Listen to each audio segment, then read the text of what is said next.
എല്ലാവർക്കും മഴതോരും മുൻപേ സീരിയലിൻ്റെ വരാനിരിക്കുന്ന ഒരു അടിപൊളി എപ്പിസോഡിൻ്റെ റിവ്യൂയിലേക്ക് സ്വാഗതം. അങ്ങനെ അലീന തൻ്റെ സ്വന്തം മകളാണെന്ന് വൈജയന്തി തിരിച്ചറിയുന്ന ഒരു കിടിലൻ ഭാഗത്തിൻ്റെ റിവ്യൂ ആണ് കേട്ടോ പറയാനായിട്ട് പോകുന്നത്. അങ്ങനെ ബാലചന്ദ്രൻ അലീനയെ സുരക്ഷിതമായിട്ട് അവളുടെ സ്വന്തം അച്ഛനായ സ്റ്റാലിൻ ജോസഫിൻ്റെ അടുത്തേക്ക് ആക്കുന്നുണ്ടെങ്കിലും ബാലചന്ദ്രൻ്റെ മാനസികാവസ്ഥ ഓരോ ദിവസം കഴിയുന്തോറും മോശമായിട്ട് വരികയാണ്. കൂടെ നിൽക്കേണ്ട ഭാര്യയിൽ നിന്നും കിട്ടുന്ന മാനസിക പീഡനം തന്നെയാണ് ഇതിനൊക്കെ കാരണം. ഇടയ്ക്കൊക്കെ അലീനയെ കാണാനായിട്ട് ബാലചന്ദ്രൻ പോകാറുണ്ട്. എന്നാൽ ഇതിനെല്ലാം വൈജയന്തിക്ക് ദേഷ്യവും വാശിയും ഒക്കെ തന്നെയായിരുന്നു. അച്ഛൻ രാവിലെ കടയിലേക്കെന്ന് പറഞ്ഞു പോയിട്ട് ആ വേലക്കാരി പെണ്ണിനെ കാണാനാണ് പോകുന്നത് എന്നൊക്കെ പറഞ്ഞുകൊണ്ട് മക്കളുടെ മനസ്സിലും വൈജയന്തി വിഷം കുത്തിവയ്ക്കാനായിട്ട് നോക്കുന്നു. എന്നാൽ ഒടുവിൽ മകൻ രോഹിത്ത് ഇതിന് സംശയം തോന്നുന്നുണ്ട്.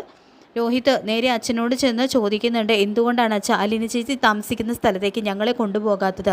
അമ്മ പറഞ്ഞതിൽ എന്തെങ്കിലും സത്യമുണ്ടോ എന്ന് ചോദിക്കുന്നു. അപ്പോൾ രോഹിത്ത് തന്നെ സംശയിക്കുന്നത് ബാലചന്ദ്രന് താങ്ങാൻ കഴിയുന്നതിൽ അപ്പുറമായിരുന്നു. ഒടുവിൽ സഹികെട്ട് മറ്റാരും അറിയാത്ത ആ ഒരു സത്യം ബാലചന്ദ്രൻ തൻ്റെ മകൻ രോഹിത്തിന് മുന്നിൽ തുറന്ന് പറയുന്നുണ്ട്. രോഹിത്തെ, നീ വിചാരിക്കുന്നത് പോലെയല്ല അലീന നിൻ്റെ സ്വന്തം ചേച്ചിയാണ്. വൈജയന്തി വിവാഹത്തിന് മുൻപ് പ്രസവിച്ച് ഉപേക്ഷിച്ച് കളഞ്ഞ ചോരയാണ് അലീന എന്നുള്ള ഒരു ഞെട്ടിക്കുന്ന സത്യം രോഹിത്തിനോട് തുറന്ന് പറയുന്നുണ്ട് ബാലചന്ദ്രൻ. ഈ സത്യം കേട്ട് രോഹിത്ത് ഷോക്കാവുന്നുണ്ട്. അതോടെ തൻ്റെ ചേച്ചിയെ കാണാനായിട്ട് രോഹിത്ത് പോകുന്നത് പതിവാകുന്നു. ബബിതയും കൃഷ്ണമോളും ആണെങ്കിലും കൂടെ വരാനായിട്ട് വാശി പിടിക്കുന്നുണ്ടെങ്കിലും സത്യങ്ങളെല്ലാം അറിയാവുന്ന രോഹിത്ത് അവരെ തൽക്കാലം വിലക്കുന്നു. കാരണം ബബിതയ്ക്ക് സത്യം അറിഞ്ഞാൽ വിഷമാകും. അലീന ചേച്ചിയെ ഇങ്ങോട്ട് വരുത്തുക എന്ന് പറഞ്ഞുകൊണ്ട് രോഹിത്ത് ആ സാഹചര്യം തന്ത്രപൂർവ്വം കൈകാര്യം ചെയ്യുകയാണ് ചെയ്യുന്നത്. ഇതേസമയം വീട്ടിൽ വൈജയന്തിയുടെ പീഡനം തുടരാണ്. തൻ്റെ ഭർത്താവിനെയും മകനെയും ആ വേലക്കാരി പെണ്ണ് മരുന്ന് കൊടുത്ത് മയക്കിയിരിക്കുകയാണ് എന്നുള്ള മട്ടിലാണ് വൈജയന്തിയുടെ പ്രതികരണം. ബാലചന്ദ്രനെ എത്രത്തോളം വേദനിപ്പിക്കാൻ പറ്റുമോ അത്രത്തോളം വൈജയന്തി കുത്തുവാക്കുകൾ കൊണ്ട് വേദനിപ്പിക്കുന്നുണ്ട്. യഥാർത്ഥത്തിൽ ബാലചന്ദ്രനെ ഇതെല്ലാം ഒറ്റ നിമിഷം കൊണ്ട് അവസാനിപ്പിക്കാം. നീ ഒന്ന് പിഴച്ചു പ്രസവിച്ചതല്ലേടി, നിൻ്റെ മകളാണ് അലീന എന്ന് എല്ലാവരുടെയും മുന്നിൽ വെച്ച് ഒരൊറ്റ തവണ പറഞ്ഞാൽ തീരാവുന്ന പ്രശ്നമേ വൈജയന്തിക്കുള്ളൂ. അപ്പോഴേക്കും വൈജയന്തിയുടെ പത്തി താഴും. എന്നാൽ തൻ്റെ 3 മക്കളുടെയും അലീനയുടെയും ഭാവി ഓർത്ത് മാത്രമാണ് ബാലചന്ദ്രൻ അതിന് മുതിരാത്തത്. ഒരിക്കൽ എപ്പോഴെങ്കിലും വൈജയന്തി ഈ ഒരു സത്യം അറിഞ്ഞു കഴിഞ്ഞാൽ പിന്നീട് അവളുടെ ഭർത്താവായി താൻ ഈ വീട്ടിൽ ഉണ്ടാവില്ല എന്ന് അയാൾ ഉറപ്പിച്ചു കഴിഞ്ഞിരുന്നു. അങ്ങനെയിരിക്കെ ഒരു രാത്രി ബാലചന്ദ്രന് കഠിനമായിട്ടുള്ള നെഞ്ചുവേദന അനുഭവപ്പെടുന്നുണ്ട്. ബാലചന്ദ്രൻ കൃഷ്ണമോളെയും ബബിതയും രോഹിത്തിനെയൊക്കെ വിളിക്കാൻ ശ്രമിക്കുന്നുണ്ടെങ്കിലും തൊണ്ടയിൽ നിന്നും ശബ്ദം പുറത്തേക്ക് വരുന്നില്ല.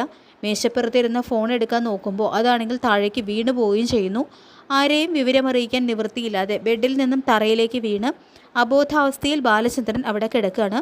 പിറ്റേന്ന് രാവിലെ അച്ഛനെ വിളിക്കാനായിട്ട് കൃഷ്ണമോള് റൂമിലേക്ക് വരുമ്പോഴാണ് തറയിൽ ബോധമില്ലാതെ കിടക്കുന്ന ബാലചന്ദ്രനെ കാണുന്നത്. കൃഷ്ണമോള് നിലവിളിച്ചുകൊണ്ട് അച്ഛനെ കുളിക്ക് വിളിക്കുന്നുണ്ട്. ശബ്ദം കേട്ട് രോഹിത്തും ബബിതയും ഓടിയെത്തുന്നു. എന്നാൽ താഴെ നിൽക്കുന്ന വൈജയന്തിക്ക് യാതൊരു ഭാവവ്യത്യാസവും ഇല്ല. തനിക്കൊന്നും സംഭവിച്ചിട്ടില്ല എന്നുള്ളൊരു മട്ടിലാണ് വൈജയുടെ നിപ്പ്. ഇത് കണ്ട് സഹികെട്ട് ബബിത ചോദിക്കുന്നുണ്ട്, അമ്മയ്ക്ക് എന്താ ഇത്? അമ്മയുടെ ഭർത്താവാണ് അവിടെ ബോധം കെട്ട് കിടക്കുന്നത്. ഹോസ്പിറ്റലിൽ കൊണ്ടുപോകാൻ ആംബുലൻസ് വിളിക്കണ്ടേ? അതിന് വൈജയുടെ മറുപടി വളരെ ക്രൂരമായിരുന്നു. അതിന് ഞാൻ എന്ത് ചെയ്യാനാ? താലി കെട്ടിയ പുരുഷനോട് സ്വന്തം അമ്മ കാണിക്കുന്ന ഈ ക്രൂരത കണ്ട് ബബി തന്നെ ഫോണെടുത്ത് ആംബുലൻസ് വിളിക്കുന്നു. പെട്ടെന്ന് തന്നെ ആംബുലൻസ് വന്ന് ബാലചന്ദ്രനെ ഹോസ്പിറ്റലിൽ അഡ്മിറ്റ് ചെയ്യുകയാണ്. പരിശോധനയ്ക്ക് ശേഷം ഡോക്ടർമാർ നിരാശയോടെ മനശങ്കറിനോട് പറയുന്നുണ്ട്, ബാലചന്ദ്രന് വീണ്ടും അറ്റാക്ക് വന്നിരിക്കുകയാണ്. ഇനി ഞങ്ങൾക്ക് ഒന്നും ചെയ്യാൻ പറ്റുമെന്ന് തോന്നുന്നില്ല. മനസ്സിന് കടുത്ത ടെൻഷൻ ഉണ്ടായതാണ് കാരണം. ഒരു ഓപ്പറേഷൻ കൂടി ചെയ്തു നോക്കാം, പക്ഷേ പ്രതീക്ഷയൊന്നും വേണ്ട എന്ന് പറയുന്നു. ബാലചന്ദ്രൻ്റെ ദിവസങ്ങൾ എണ്ണപ്പെട്ടു എന്നറിഞ്ഞപ്പോൾ വൈജയന്തിക്കും ഉള്ളിൽ ചെറിയൊരു ഭയം തോന്നുന്നുണ്ട്. താൻ കാരണമാണോ ഇങ്ങനെയൊക്കെ സംഭവിച്ചത് എന്നൊരു കുറ്റബോധം വൈജയുടെ ഉള്ളിലുണ്ടോ എന്ന് മനശങ്കർക്കും തോന്നിപ്പോകുന്നുണ്ട്. കുറച്ച് സമയം കഴിയുമ്പോൾ ബാലചന്ദ്രന് ബോധം തെളിയുന്നു. ഇനി തനിക്കൊരു ഓപ്പറേഷൻ വേണ്ടത് ബാലചന്ദ്രൻ വാശി പിടിക്കുന്നുണ്ട്. രക്ഷപ്പെടാൻ ചാൻസ് ഇല്ലെങ്കിൽ പിന്നെ എന്തിനാ മോളെ വെറുതെ എന്നെ കീറി മുറിക്കുന്നത്? എനിക്ക് എൻ്റെ മോൾ അലീനയെ ഒന്ന് കാണണം, അവളെ ഒന്ന് വിളിക്കുമനു എന്ന് ബാലചന്ദ്രൻ ആവശ്യപ്പെടുന്നുണ്ട്. അങ്ങനെ മനു ഉടനെ തന്നെ അലീനയെ വിളിച്ച് വിവരം അറിയിക്കുന്നു. അച്ഛന് സുഖമില്ല എന്നറിഞ്ഞ് നിലവിളിച്ചുകൊണ്ട് കരയുന്ന അലീനയെ കണ്ട് കൂടെയുള്ള സ്റ്റാലിൻ ജോസഫ് കാര്യം തിരക്കുന്നുണ്ട്. തുടർന്ന് സ്റ്റാലിൻ തന്നെയാണ് അലീനയും കൂട്ടി ഹോസ്പിറ്റലിലേക്ക് വരുന്നത്. എന്നാൽ വൈജയ് എങ്ങാനും കണ്ടാൽ പ്രശ്നമാകുന്നു കരുതി സ്റ്റാലിനോട് കാറിൽ തന്നെ ഇരിക്കാൻ പറഞ്ഞ അലീന ICUവിന് മുന്നിലേക്ക് ഓടുകയാണ്. അവിടെ കരഞ്ഞുകൊണ്ട് നിൽക്കുന്ന രോഹിത്തിനോടും കൃഷ്ണമോളോടും അവൾ ചോദിക്കുന്നുണ്ട്, അച്ഛനിത് എന്ത് പറ്റി? നിങ്ങളാരും അച്ഛനെ ശ്രദ്ധിക്കില്ലേ? അപ്പോഴേക്കും ICUവിൽ നിന്നും ഇറങ്ങി വരുന്ന ബബിത പറയുന്നുണ്ട്, അച്ഛൻ ചേച്ചിയെ കാണണമെന്ന് പറഞ്ഞ വലിയ വാശിയിലാണ്. അലിയാണ്ണയാണെങ്കിൽ ഓടി ICUവിനുള്ളിലേക്ക് കയറുന്നു. എൻ്റെ അച്ഛന് എന്താ പറ്റിയത്? ആവശ്യമില്ലാത്ത കാര്യങ്ങൾ ഓർത്ത് ടെൻഷൻ ആവരുതെന്ന് ഞാൻ പറഞ്ഞതല്ലേ എന്ന് പറഞ്ഞുകൊണ്ട് അലീന കരയുമ്പോൾ ബാലചന്ദ്രൻ അലീനയുടെ കൈകൾ ചേർത്ത് പിടിക്കുന്നുണ്ട്. പെട്ടെന്നാണ് അവിടേക്ക് വൈജയന്തി കടന്നു വരുന്നത്. ഓഹോ, അപ്പോൾ നിങ്ങൾക്ക് യാതൊരു അസുഖവും ഇല്ല അല്ലേ? ഇവളെ കാണാൻ വേണ്ടി നിങ്ങൾ ഒപ്പിച്ച നാടകമായിരുന്നു അല്ലേ ഇത് എന്ന് ചോദിച്ച വൈജയന്തി അവിടെ വലിയ ബഹളം ഉണ്ടാക്കുന്നുണ്ട്. ഇത് കണ്ട് ദേഷ്യം വരുന്ന ഡ്യൂട്ടി സിസ്റ്റർ വൈജയന്തിയെ നന്നായിട്ട് തന്നെ ശാസിക്കുന്നുണ്ട്. ഇത് ചന്തയല്ല, നിങ്ങളുടെ ഭർത്താവ് അറ്റാക്ക് വന്ന മരണം കാത്ത് കിടക്കുകയാണ്. ഈ അവസാന നിമിഷമെങ്കിലും അദ്ദേഹത്തിനോട് സ്നേഹത്തോടെ പെരുമാറിക്കൂടെ? ഇവിടെയുള്ള എല്ലാവരും പറയുന്നുണ്ട് ഇത് നിങ്ങളുടെ മകളാണെന്ന്. നിങ്ങൾക്ക് മാത്രം എന്താ അത് ഉൾക്കൊള്ളാൻ വയ്യാത്തത്? അങ്ങനെ സിസ്റ്ററുടെ ആ വാക്ക് കേട്ടതും വൈജയന്തിക്ക് ശരിക്കും ഭ്രാന്ത് പിടിക്കുന്നുണ്ട്. വേലക്കാരിയാണോടി എൻ്റെ മകളെന്ന് പറഞ്ഞ് വൈജ സിസ്റ്റർക്ക് നേരെയും തട്ടിക്കയറുന്നു. ICUവിനുള്ളിൽ ഒരു പ്രശ്നം ഉണ്ടാക്കണ്ടെന്ന് കരുതി അലീന പുറത്തേക്ക് ഇറങ്ങുന്നുണ്ട്. തൊട്ടു പിന്നാലെ വന്ന് ബബിതയും കൃഷ്ണമോളും രോഹിതും വൈജയന്തിക്ക് നേരെ തിരിയുന്നുണ്ട്. അമ്മയ്ക്ക് തീരെ തലച്ചോറില്ലേ? അച്ഛൻ മരണം കാത്തു കിടക്കുമ്പോൾ ഇങ്ങനെയാണോ പെരുമാറുന്നത്? അച്ഛൻ ഈ അവസ്ഥയിലാകാൻ കാരണം തന്നെ അമ്മയാണ്. അച്ഛൻ എന്തെങ്കിലും സംഭവിച്ചാൽ ഞങ്ങൾ മക്കൾ ഒരിക്കലും അമ്മയോട് ക്ഷമിക്കില്ല എന്ന് രോഹിത്തും ബബിതയും തുറന്നടിക്കുന്നുണ്ട്. മക്കളെല്ലാവരും തന്നെ കുറ്റപ്പെടുത്തുന്നത് കണ്ട് വൈജയന്തിയാണെങ്കിൽ ഒന്നും മിണ്ടാതെ ഒരു കസേരയിൽ പോയി ഇരിക്കുകയാണ്. അങ്ങനെ അലീന താഴേക്ക് ചെന്ന് കാറിൽ കാത്തിരിക്കുന്ന സ്റ്റാലിനോട് കാര്യങ്ങളൊക്കെ പറയുന്നു. പപ്പ, ഇവിടുത്തെ അവസ്ഥ വളരെ മോശമാണ്.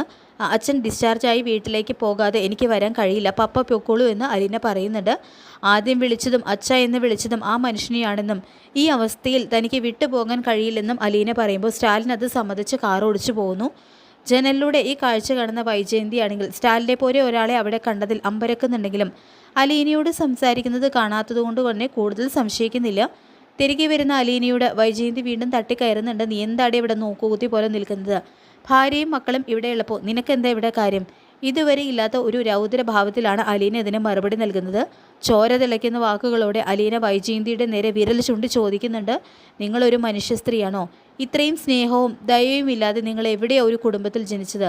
നിങ്ങളോടുള്ള സ്നേഹവും വിശ്വാസവും കൊണ്ട് 22 വർഷം നിങ്ങളെ അന്ധമായി വിശ്വസിച്ച് ആ മനുഷ്യൻ ചെയ്ത തെറ്റാണ് നിങ്ങളെ മാറ്റിയത്. സ്വന്തം കാര്യം മറച്ചു വെച്ച് നിങ്ങൾ അദ്ദേഹത്തെ ചതിക്കുകയായിരുന്നില്ലേ? ഒരു കുറ്റബോധമെങ്കിലും നിങ്ങൾക്കുണ്ടോ? അലീനയുടെ ഈ അഗ്നി പെയ്യുന്ന വാക്കുകളും ഭാവമാറ്റങ്ങളും കണ്ട് വൈജയന്തി ഞെട്ടിത്തെറിച്ച് നിൽക്കുകയാണ്. മനുവും രോഹിത്തും കൃഷ്ണമോളും അലീനയുടെ മാസ് ഡയലോഗ് കേട്ട് അന്തം വിട്ട് നിൽക്കുന്നു. മറുപടിയൊന്നും പറയാൻ കഴിയാതെ വൈജിയാണെങ്കിൽ അകത്തേക്ക് പോകുന്നുണ്ട്. കുറച്ച് കഴിഞ്ഞപ്പോൾ കൃഷ്ണമോള് വന്ന് വൈജിയുടെ അച്ഛൻ വിളിക്കുന്നു എന്ന് പറയുന്നുണ്ട്. അങ്ങനെ വൈജയന്തി ബാലചന്ദ്രൻ്റെ അരികിലെത്തി ഒരു കസേരയിലിരിക്കുന്നു. ഡോക്ടർമാർ വൈജിയുടെ പേഷ്യൻറ്റിനോട് കരുണയോടെ പെരുമാറാനൊക്കെ ആവശ്യപ്പെട്ട് പുറത്തേക്ക് പോകുന്നുണ്ട്. അങ്ങനെ ബാലചന്ദ്രൻ വൈജിയുടെ മുഖത്തോക്കി നോക്കി പറയുന്നുണ്ട്, വൈജിയെ, നിനക്ക് എന്നോട് ദേഷ്യമാണെന്നറിയാം. പക്ഷെ ഞാൻ മരിക്കുന്നതിന് മുൻപ് നീ ആ ഒരു സത്യം അറിയണം. 22 വർഷക്കാലം ഞാൻ നിന്നെ ഒരുപാട് വിശ്വസിച്ചു, സ്നേഹിച്ചു. പക്ഷേ നീ എന്നെ ചതിക്കുകയായിരുന്നു എന്ന് തിരിച്ചറിഞ്ഞപ്പോൾ ഞാൻ തകർന്നു പോയി. അന്ന് ഞാൻ നീലഗിരിയിൽ നിൻ്റെ ചേട്ടൻ ഗംഗാധരമേനോൻ്റെ അടുത്ത് പോയത് എന്തിനാണെന്നറിയാമോ? വൈജയന്തി വിവാഹത്തിന് മുൻപ് ഒരു പെൺകുഞ്ഞിനെ പ്രസവിച്ചിട്ടുണ്ടോ എന്നറിയാൻ. ബാലചന്ദ്രൻ്റെ നാവിൽ നിന്നും ഈ ഒരു വാക്ക് കേട്ടതും വൈജയന്തി ശ്വാസം അടക്കി പിടിച്ച് ഞെട്ടലോടെ ബാലചന്ദ്രൻ്റെ മുഖത്തേക്ക് നോക്കുന്നുണ്ട്. അപ്പോൾ ബാലചന്ദ്രൻ പറയുന്നുണ്ട്, ആ കുഞ്ഞ് പ്രസവിച്ചയുടനെ മരിച്ചുപോയി എന്നാണ് അവർ നിന്നോട് പറഞ്ഞത്. എന്നാൽ അതൊരു പച്ചക്കള്ളായിരുന്നു. അവരെല്ലാവരും കൂടി ചേർന്ന് ആ കുഞ്ഞിനെ ഒരു ഓർഫണേജിൽ ഉപേക്ഷിച്ചു. അവൾ വളർന്നു വലുതായി 23ാമത്തെ വയസ്സിൽ നമ്മുടെ വീട്ടിലേക്ക് വന്നു. ആ അനാഥയായ പെൺകുട്ടിയുടെ പേരാണ് അലീന. ഇത് കേൾക്കുന്നതും നിങ്ങൾ എന്ത് ഭ്രാന്താണ് ഈ വിളിച്ചു പറയുന്നത് എന്ന് ചോദിച്ചുകൊണ്ട് വൈജയന്തി അലറുന്നുണ്ട്. അതേ വൈജയന്തി, നീ അറിയണം, നിൻ്റെ സ്വന്തം ചോരയെയാണ് ഇത്രയും കാലം നീ ചവിട്ടി അരച്ചതും ശപിച്ചതും അടിച്ചതും. അവൾ നിന്നോട് എന്ത് തെറ്റ് ചെയ്തു? സ്വന്തം കൺമുന്നിലുണ്ടായിട്ടും നിനക്ക് നിൻ്റെ മകളെ തിരിച്ചറിയാൻ പറ്റിയില്ലല്ലോ. അത് തന്നെയായിരുന്നു ഞാൻ നിനക്ക് നൽകിയ ശിക്ഷ. അവൾ വേറെങ്ങുമല്ല, അവളുടെ സ്വന്തം പപ്പയായ സ്റ്റാലിൻ ജോസഫിൻ്റെ കൂടെയാണ് സുരക്ഷിതമായിട്ട് കഴിയുന്നത്. ഇത്രയും പറഞ്ഞു കഴിഞ്ഞപ്പോഴേക്കും ബാലചന്ദ്രനാണെങ്കിൽ കടുത്ത ചുമയും കിതപ്പുമായിട്ട് അബോധാവസ്ഥയിലേക്ക് നീങ്ങുന്നുണ്ട്. ഡോക്ടർമാർ ഓടിയെത്തി വൈജിയെ പുറത്താക്കുന്നു. കേട്ട സത്യങ്ങൾ താങ്ങാനാവാതെ കണ്ണ് കാണാത്ത അവസ്ഥയിൽ തളർന്നു വീഴാൻ പോയ വൈജിയെ മനുശങ്കർ താങ്ങിപ്പിടിച്ച് റൂമിലെത്തിക്കുന്നുണ്ട്. അത്ഭുതമെന്ന് പറയട്ടെ, അലീനയുടെ മനസ്സുരുകിയുള്ള പ്രാർത്ഥന കാരണം ബാലചന്ദ്രൻ്റെ ആരോഗ്യനിലയിൽ കാര്യമായിട്ടുള്ള മാറ്റം ഉണ്ടാകുന്നുണ്ട്. ഓപ്പറേഷൻ വേണ്ടെന്ന് വെച്ച് ബാലചന്ദ്രനെ ഡിസ്ചാർജ് ചെയ്യുകയാണ്. അലീന അവരുടെ കൂടെ ആ വീട്ടിലേക്ക് കയറാതെ നേരെ സ്റ്റാലിൻ്റെ അടുത്തേക്കാണ് പോകുന്നത്. ഇതേസമയം വൈജയുടെ മനസ്സിലേക്ക് പഴയ കാര്യങ്ങളൊക്കെ ഓർമ്മ വരുന്നുണ്ട്.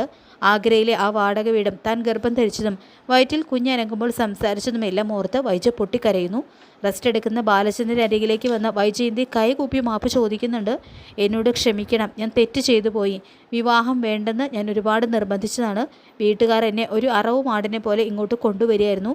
എനിക്ക് നിങ്ങളെ ചതിക്കാൻ മനസ്സുണ്ടായിരുന്നില്ല എന്നൊക്കെ പറഞ്ഞ് കരയുമ്പോൾ ബാലചന്ദ്രൻ വൈജിയോട് പറയുന്നുണ്ട്, നീ മാപ്പ് ചോദിക്കേണ്ടത് എന്നോടല്ല, കൺമുന്നിലിട്ട് നീ ചവിട്ടി മെതിച്ച നിൻ്റെ സ്വന്തം മകൾ അലീനയോട് തന്നെയാണ്. അങ്ങനെ ബാലചന്ദ്രൻ വൈജയന്തിയെയും കൂട്ടി സ്റ്റാലിൻ ജോസഫിൻ്റെ ബംഗ്ലാവിലേക്ക് പോകുന്നുണ്ട്. പരസ്പരം കണ്ടിൽ പകയുണ്ടാകും എന്ന് കരുതി സ്റ്റാലിൻ അവിടെ ഇല്ലാത്ത സമയം നോക്കിയാണ് അവർ ചെല്ലുന്നത്. അവിടെ തോട്ടത്തിലെ കുളക്കടവിൽ ഇരിക്കുകയായിരുന്ന അലീനയെ ബാലചന്ദ്രൻ വിളിച്ചുകൊണ്ട് വരുന്നു. കാറിൻ്റെ ഡോറ് തുറന്ന് ഇറങ്ങി വന്ന വൈജയന്തി തൻ്റെ ഉള്ളിൽ പൊട്ടിയൊഴുകിയ കരച്ചിൽ അടക്കാനാവാതെ പൊന്നുമോളെ എന്ന് വിളിച്ചുകൊണ്ട് അലീനയുടെ നേർക്ക് ഓടിച്ചെന്ന് അവളെ കെട്ടിപ്പിടിച്ച് കരയുന്നുണ്ട്. എന്നോട് ക്ഷമിക്കാൻ പോലുമുള്ള അർഹത എനിക്കില്ല മോളെ, എൻ്റെ കൺമുന്നിലുണ്ടായിട്ടും നിന്നെ എനിക്ക് തിരിച്ചറിയാൻ പറ്റിയില്ലല്ലോ എന്ന് പറഞ്ഞുകൊണ്ട് വൈജ അലീനയുടെ മുഖം പിടിച്ച് തുരുതുരു ഉമ്മ വയ്ക്കുന്നു. മറ്റാരുടെയും സ്നേഹത്തേക്കാൾ ഏറെ തൻ്റെ പെറ്റമ്മയുടെ സ്നേഹത്തിനായിട്ട് കൊതിച്ച അലീനയുടെ കണ്ണുകളിൽ നിന്നും ആനന്ദ കണ്ണീരൊക്കെ ഒഴുകുന്നുണ്ട്. തുടർന്ന് അലീന ചോദിക്കുന്നുണ്ട്, അച്ഛ ഇത് സ്വപ്നമാണോ? അപ്പോൾ ബാലേന്ദ്രൻ പറയുന്നുണ്ട്, അല്ല മോളെ, നിൻ്റെ അമ്മ നിന്നെ തിരിച്ചറിഞ്ഞു കഴിഞ്ഞു. എനിക്ക് എൻ്റെ അമ്മയോട് യാതൊരു ദേഷ്യവുമില്ല എന്നും എനിക്ക് അമ്മയോട് സ്നേഹം മാത്രമേ ഉള്ളൂ എന്നും പറഞ്ഞുകൊണ്ട് അലീന അമ്മയെ മുറുകെ കെട്ടിപ്പിടിക്കുന്നു. അങ്ങനെ അമ്മയും മകളും തമ്മിൽ തിരിച്ചറിയുന്ന അതിമനോഹരവും ഇമോഷണലുമായിട്ടുള്ള രംഗങ്ങളാണ് ഇനി മഴതോരും മുൻപേ സീരിയലിൽ വരാനായിട്ട് പോകുന്നത്. അപ്പോൾ നമുക്ക് കാത്തിരിക്കാം വരാൻ പോകുന്ന ഈ ഒരു കിടിലൻ എപ്പിസോഡിനായിട്ട്. ഈ ഒരു റിവ്യൂ ഇഷ്ടപ്പെട്ടെങ്കിൽ ലൈക്ക് ചെയ്യുക, ചാനൽ കൂടി ഒന്ന് സബ്സ്ക്രൈബ് ചെയ്ത് സപ്പോർട്ട് ചെയ്യുക. താങ്ക്